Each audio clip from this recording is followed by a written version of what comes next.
Asalaaamu Alaikummm, how is everybody? Welcome back to my YouTube channel. It's just a compilation of videos, that's all it is. It's not really a channel, I'm not really a YouTuber, this is all a fluke. This is the wonderful month of Ramadan. So our wonderful topic is about Ramadan and I felt obligated to make a video about it. So here's our beautiful Ramadan video, inshallah. And I know what you're thinking. In the kitchen? She's in the kitchen? Yes, I'm in the kitchen. I'm trying to do a very good symbolism of Ramadan and everyone thinks it's all about the food and the kitchen, but it's not. And honestly, I'm only in here for the lighting and because I'm sick of the birds. Like, the birds need their space and I need mine. Let's do this. يا أيها الذين آمنوا كتب عليكم الصيام كما كتب على الذين من قبلكم لعلكم تتقون, which means, O you who believe, decreed upon you is fasting, as it was decreed upon the people before you, that you may become righteous. The first point to learn is that fasting is a compulsory act in Islam. This goes for men and women.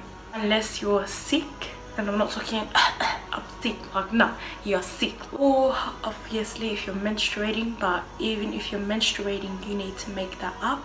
Second point, this ayah mentions that fasting isn't only prescribed to Muhammad's ummah, it was prescribed to the ummahs before us as well.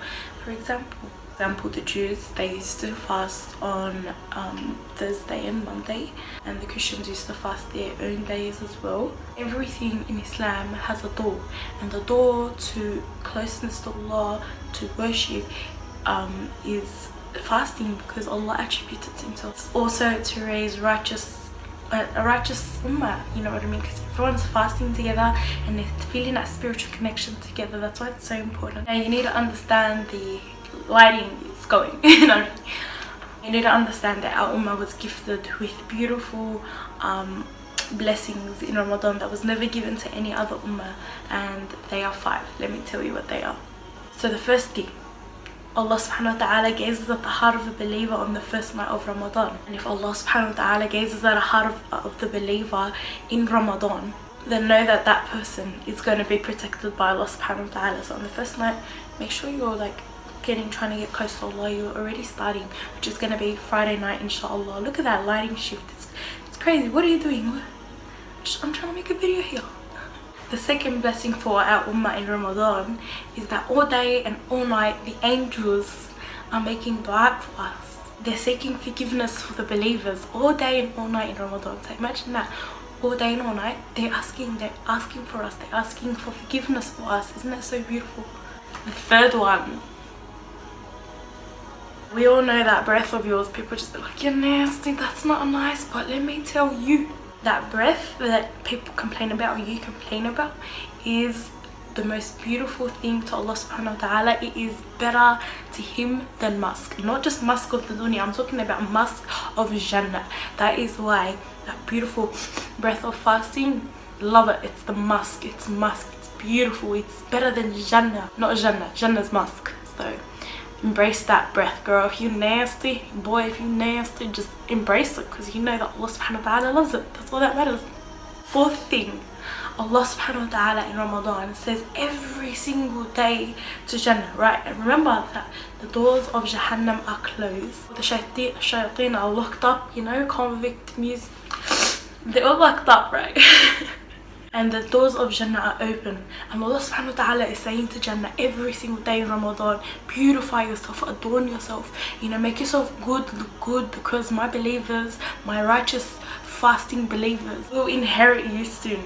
So prepare yourself for that. When Allah subhanahu wa ta'ala will finally say to us, enter Jannah, enter it as a present, as a reward for fasting, for doing your best, for struggling for the sake of Allah subhanahu wa ta'ala. How beautiful is that?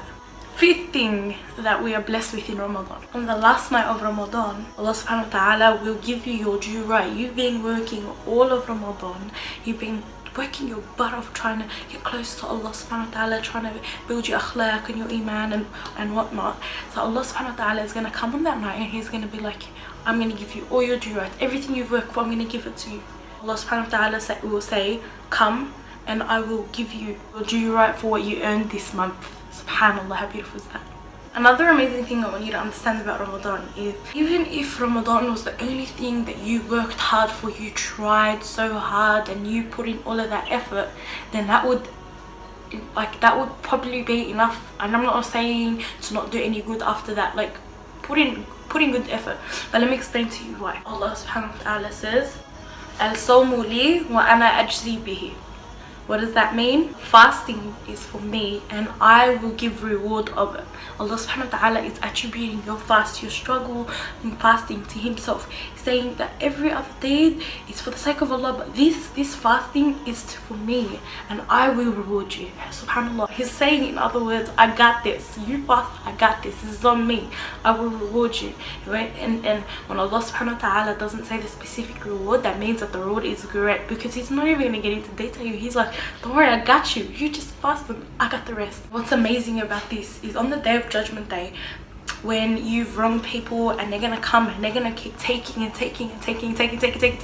all of your hasanat until like you literally have nothing left, they can't take your fasting. They can't. Even if you're standing in front of Allah subhanahu wa ta'ala with no more hasanat left, and if it's the only thing you have left, which is fasting for the sake of Allah, then that's enough, because you struggled for the sake of Allah, you know what I mean? And no one can take that from you. Another amazing thing that I want you to know about Ramadan is that everything in Ramadan, and listen to what I'm saying, is exaggerated. Very. How? I'll tell you how. If someone was to commit a small sin, like, you know, giving a dirty to someone, being rude to someone, backbiting about someone, judging someone, you know, all the little things that we do, boom, automatically considered as a major sin. Major sin? What's the major sin? Zina, killing, adultery, you know what I mean? Like, zina and adultery, the same thing. But you know what I mean? The major sins, it's exaggerated. Likewise, if you were to do a small good deed, read one ayah of Quran, you know, smile to a stranger, the small things, then that the reward of it is multiplied than it would usually be outside of Ramadan. Do you get what I'm saying?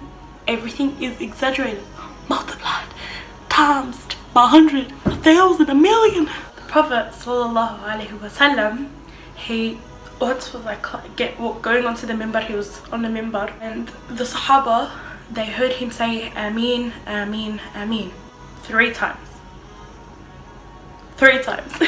So the Sahaba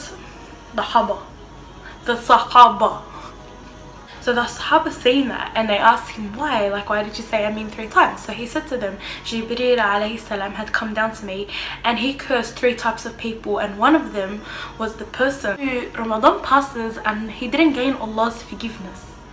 Like, bro, you know what that means? Like, the Prophet had people chucking things at his feet until they bled. You know, he's went into battles with people who have oppressed, and he's never spoken bad about someone. But for him to agree to curse someone, that's heavy. He's dropping heavy. So the person who Ramadan comes, passes by, and he didn't take Allah's forgiveness, he'll be cast into hellfire and be cast far away. Say Ameen. So the Prophet ﷺ, he said Ameen, because it's true. Like, how easy is it to get Allah's forgiveness, and how bad is it if you didn't? You know what I'm saying? You know what I'm saying? Take that forgiveness, girl.